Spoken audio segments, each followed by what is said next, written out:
दुखियारी बूढ़ी माँ अपनी बहू को साथ ले राजा विक्रमादित्य के महल की तरफ चल पड़ती है। जब वे दोनों राजमहल के द्वार पर पहुंचे तो पहरेदार उन्हें रोक लेते हैं। तब बुढ़िया माई बोली, बेटा हम बहुत दुखियारे हैं और बड़ी आस लगाकर महाराज के पास आए हैं। हमारा उनसे मिलना बहुत जरूरी है। उन्हें कुछ देर वहां रुकने के लिए कहकर उनमें से एक सिपाही राजमहल के अंदर महाराज विक्रमादित्य के पास जाता है और उन्हें बताता है। राजा विक्रमादित्य बोले, उन्हें तुरंत सम्मान सहित यहाँ ले आओ। जब बुढ़िया और उसकी बहू दरबार में आए तो राजा विक्रमादित्य ने पूछा, कहो माई क्या तकलीफ है तुम्हें? तब बुढ़िया आंखों में अश्रु लिए अपने साथ बीती सारी घटना महाराज विक्रमादित्य को कह सुनाती है और कहती है, महाराज अब आप ही हमारी आखिरी उम्मीद हो, हमारी मदद कीजिए राजन। राजा विक्रमादित्य अपने राज्य में घटी इस दुखद घटना से बिल्कुल अनजान थे। बुढ़िया माँ के द्वारा जब उन्हें पता लगता है तो वो थोड़े चिंतित हो जाते हैं और कहते हैं, आप बिल्कुल भी चिंता मत कीजिए माई, आपके बेटे जहाँ कहीं भी होंगे मैं उन्हें खोजकर आप तक सही सलामत लाने की पूरी कोशिश करूंगा। राजा विक्रमादित्य का आश्वासन मिलने पर बुढ़िया माँ और उसकी बहू को कुछ राहत मिलती है। राजा विक्रमादित्य बोले, माई आप अपने घर लौट जाएं, भगवान ने चाहा तो जल्दी ही आपके दोनों बेटे आकर आपसे मिलेंगे। राजा विक्रमादित्य अगले दिन पूरी तैयारी कर अपने घोड़े पर सवार हो निकल पड़ते हैं दैत्य दंभिकासुर के ठिकाने की खोज में। चलते चलते वे भी उस साधु महाराज की कुटिया के पास पहुंच जाते हैं। सोचा कुछ देर सुस्ता लिया जाए।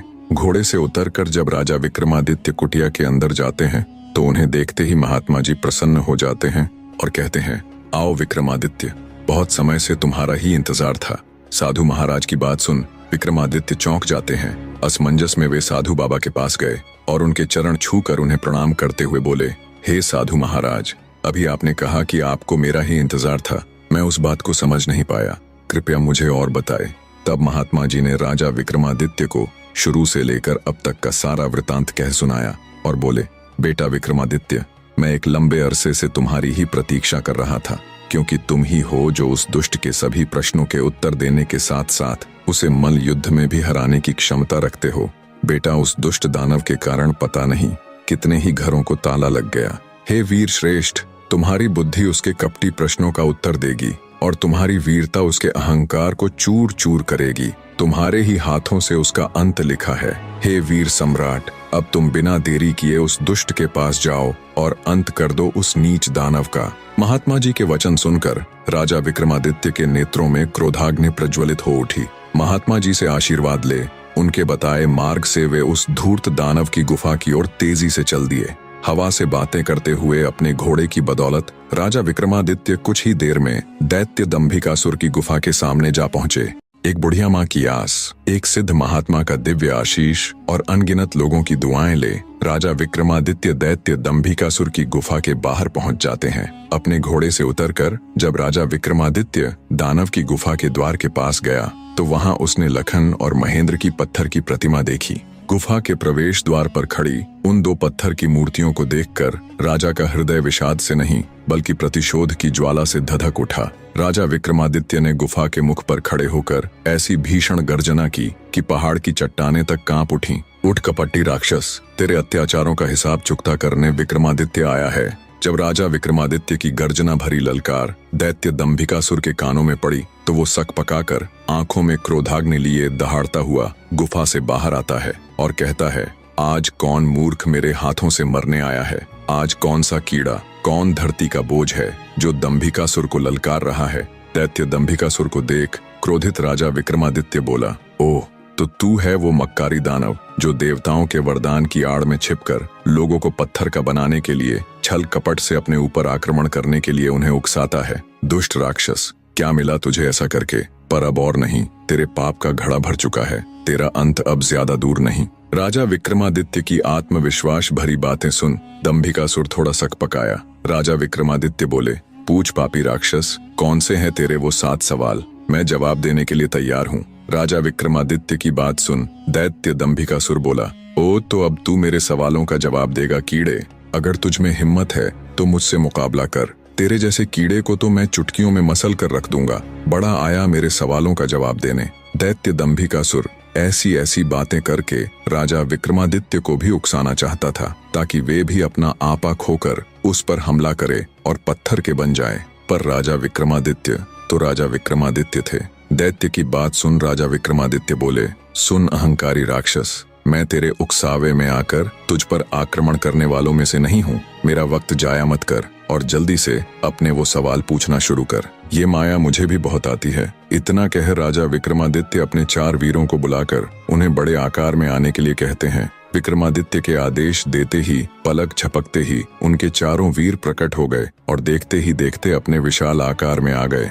ये देख दैत्य दंभिकासुर ठिठक जाता है। जिंदगी में पहली बार उसे डर का एहसास हुआ। अगले ही पल राजा विक्रमादित्य चुटकी बजा अपने 4 वीरों को गायब कर देते हैं और दैत्य से कहते हैं, अगर मेरी ताकत और माया का छोटा सा नमूना देख लिया हो तो अब बिना वक्त बर्बाद किए अपने सवाल पूछने शुरू कर कपटी दानव।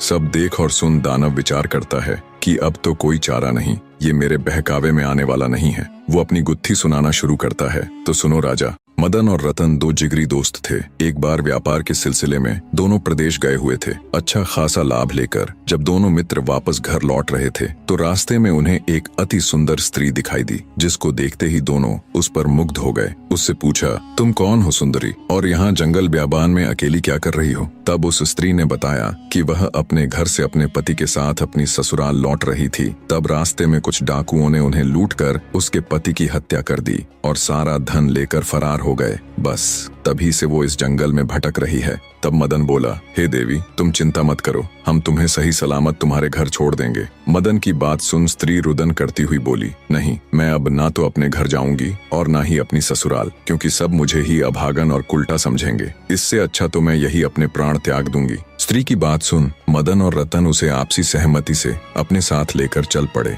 रास्ते में उन दोनों ने विचार किया कि अब इस स्त्री का क्या किया जाए। क्या फिर से इसका विवाह कर दे या फिर हम दोनों में से ही कोई एक इसके साथ विवाह कर ले। उन दोनों में से विवाह वाली बात दोनों मित्रों को ठीक लगी। जब उन्होंने उस स्त्री से इस बारे में पूछा तो वो स्त्री बोली, मुझे तो तुम दोनों ही अच्छे लगते हो। ये सुन दोनों मित्र और अधिक उलझन में पड़ गए। अंततः दोनों ने फैसला किया कि पर्ची डाली जाए, जिसका नाम आएगा वो ही इस युवती के साथ विवाह करेगा। पर्ची डाली गई तो सुंदर स्त्री मदन के हिस्से में आई। मदन ने उससे विवाह कर लिया और दोनों अच्छे से अपना जीवन व्यतीत करने लगे। समय का चक्र घूमा और एक संतान होने के बाद मदन किसी दुर्घटना का शिकार हो गया। मदन के मरने के बाद स्त्री रत्न के पास गई और धन व्यापार में अपना हिस्सा मांगने लगी, पर असल में व्यापार और धन में मदन की कोई भागीदारी नहीं थी, तो रतन ने उसे साफ मना कर दिया। राजा विक्रमादित्य पूरे ध्यान से दैत्य दंभिकासुर की ये कहानी सुन रहे थे। आगे दंभिकासुर बोला तो रतन के मना करने पर वो स्त्री राज दरबार में पेश हो गई।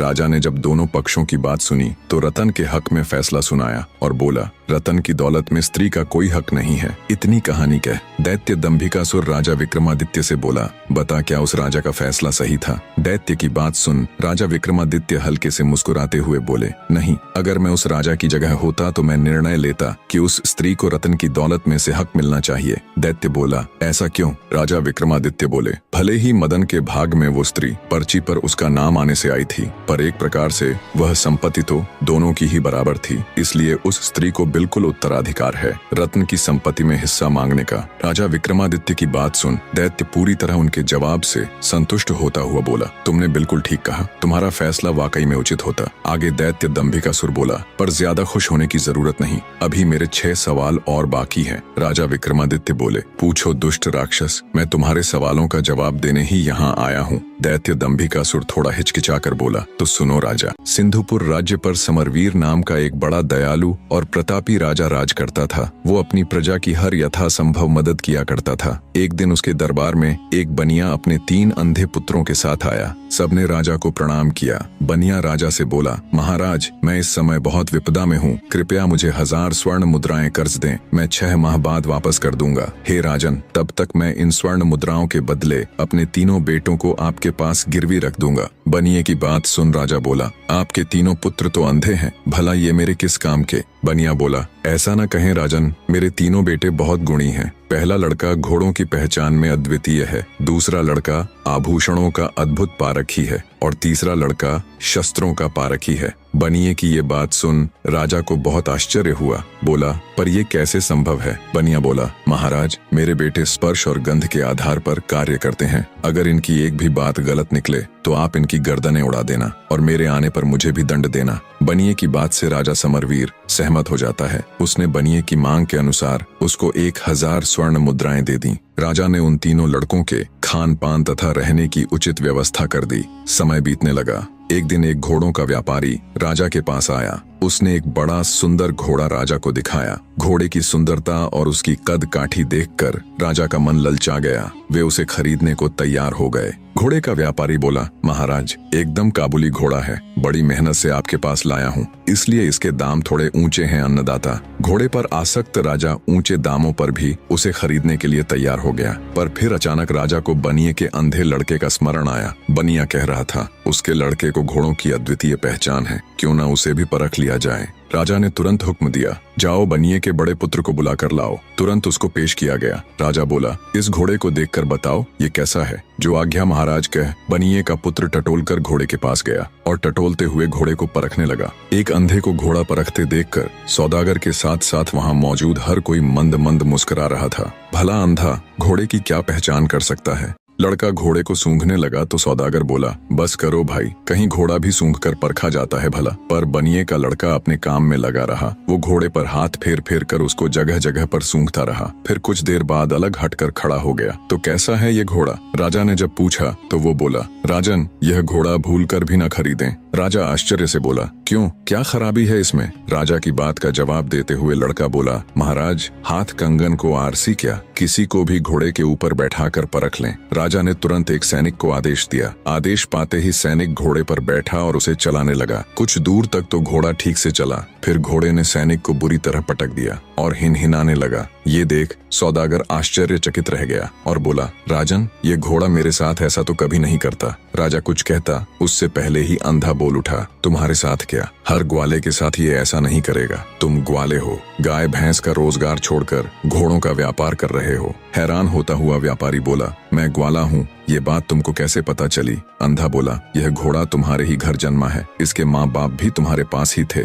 तुमने इस घोड़े को भैंस का दूध पिलाया है। इसकी महक लेते ही मैं समझ गया था, इसलिए मैंने महाराज को ये घोड़ा खरीदने से मना किया। सौदागर चकित रह गया। बनिए का अंधा लड़का एकदम सच कह रहा था। सौदागर ने हाथ जोड़कर राजा से क्षमा मांगी और चुपचाप अपने घोड़े को ले वहां से चला गया। सारा माजरा देख राजा उस बनिए के लड़के से बहुत प्रसन्न हुआ। उसने आदेश दिया, इसकी खुराक दुगुनी कर दी जाए और इसके रहने सहने का प्रबंध और अच्छे से कर दिया जाए। अब बनिए के तीनों लड़के बड़े ठाठ से राजा के यहाँ रहने लगे। एक दिन एक जौहरी राज दरबार में आया। उसने अनेकों प्रकार के हीरे जवाहरात राजा को दिखाने शुरू कर दिए। जौहरी के दिखाए कुछ हीरे राजा की बहुत पसंद आए। राजा ने तुरंत अपने सैनिकों को आदेश दिया कि बनिए के दूसरे लड़के को बुलाकर लाओ। बनिए का दूसरा अंधा लड़का आया। राजा ने उसे अपनी पसंद के हीरो को परखने के लिए कहा। वह लड़का टटोल कर परखने लगा। अधिक सुंदर दिखने वाले जवाहरात उसने अलग कर दिए और राजा से बोला, महाराज, आप भूल कर अलग किए गए हीरे जवाहरातों को न ले। अंधे लड़के की बात सुन राजा बोला, क्यों,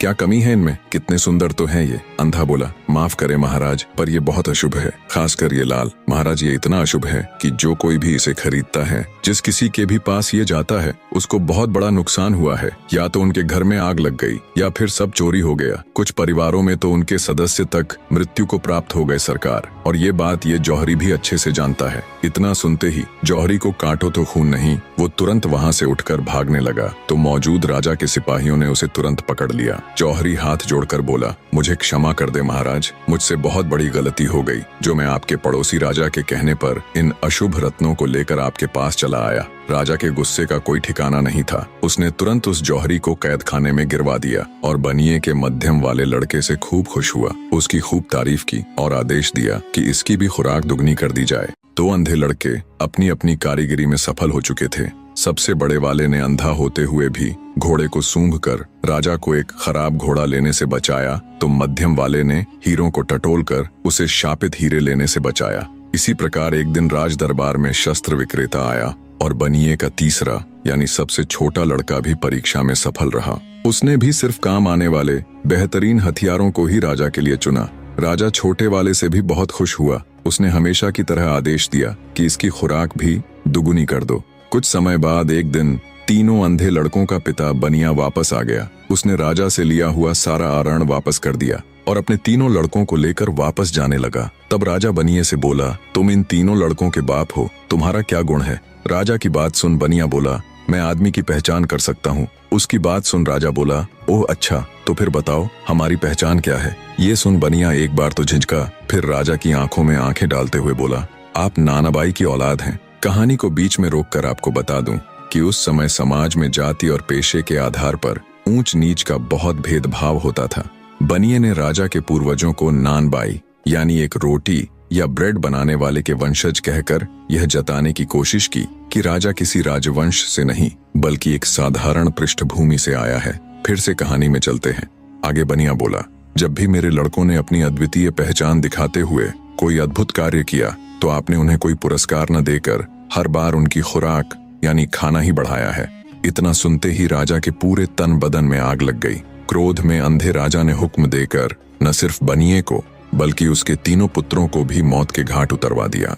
इतनी कहानी कह दैत्य दंभिकासुर राजा विक्रमादित्य से बोला, बताओ बनिए को उसके लड़कों समेत मारने वाला राजा पाप का भागी बना या नहीं? राजा विक्रमादित्य बोले, खून का असर भला कभी जा सकता है क्या? बनिए को समझदारी से काम लेना था, अपने कारण वह बेटों समेत मौत की गोद में समा गया। इसमें पाप का भागी राजा नहीं बल्कि वो बनिया ही था। राजा विक्रमादित्य की बात सुन दैत्य दंभिकासुर बोला, तुमने बिल्कुल ठीक कहा विक्रमादित्य। इतना कह दैत्य चुप हो जाता है। उसे अनुभव होता है जैसे उसके हर सवाल के जवाब के साथ उसकी शक्ति कम होती जा रही है। उसने देवताओं को प्रसन्न कर जो वरदान लिया था उस कारण वो गुत्थियों के दिए गए सही जवाबों को झुठला भी नहीं सकता था। उसके चेहरे पर डर और गहरी सोच देख राजा विक्रमादित्य बोले, क्या हुआ दुष्ट राक्षस, अब किस सोच में पड़ गया? इतना अगर तू पाप करने से पहले सोच लेता तो आज इस दिन की नौबत ही नहीं आती। अपना अगला सवाल पूछ पापी दानव। राजा विक्रमादित्य की बात सुन दैत्य दंभिकासुर बोला, भूलो मत विक्रमादित्य, अभी मेरे 5 सवाल और बाकी है। तुमने अगर एक भी सवाल का सही जवाब नहीं दिया तो तुम तुरंत पत्थर के बन जाओगे। इतना कह दैत्य अपनी अगली गुत्थी कहना आरंभ करता है। तो सुनो राजा। एक इच्छाधारी नाग नागिन जंगल में मनुष्य रूप में प्रेम लाप कर रहे थे। दोनों अपनी काम क्रीड़ा में मशगूल थे। तभी एक मृग का पीछा करते हुए एक राजा उधर आ निकला। जैसे ही उसने शिकार करने के लिए मृग का निशाना साध उस पर तीर छोड़ा तो मृग भाग निकला और राजा के द्वारा छोड़ा हुआ वो तीर सीधा मनुष्य रूपी उस नाग की छाती में जा लगा। जैसे ही वो तीर नाग को लगा, सहम कर नाग नागिन ने तीर की दिशा में देखा तो घोड़े पर बैठा हुआ राजा उन्हें दिखाई दिया जिसके हाथ में तीर कमान था। सारा माजरा समझते उन्हें देर न लगी। उधर राजा भी अपने घोड़े पर बैठा ये सब देख रहा था कि उसका तीर मृग को न लगकर एक मनुष्य के सीने में जा लगा। राजा एकदम सन्न सा बैठा रह गया। सोचा, इस घनघोर जंगल में ये आदमी और औरत कहाँ से आ गए? तीर लगने के कुछ देर बाद ही वो इच्छाधारी नाग अपनी नागिन की गोद में दम तोड़ देता है। ये देखते ही नाग के वियोग में नागिन के मुख से दर्द भरी जोरदार चीख निकली। पूरा जंगल उसकी चीख से थर्रा उठा। रोती बिलखती नारी को देख असमंजस और अपराध बोध से घिरा राजा जब अपने घोड़े से उतर उनकी तरफ चलता है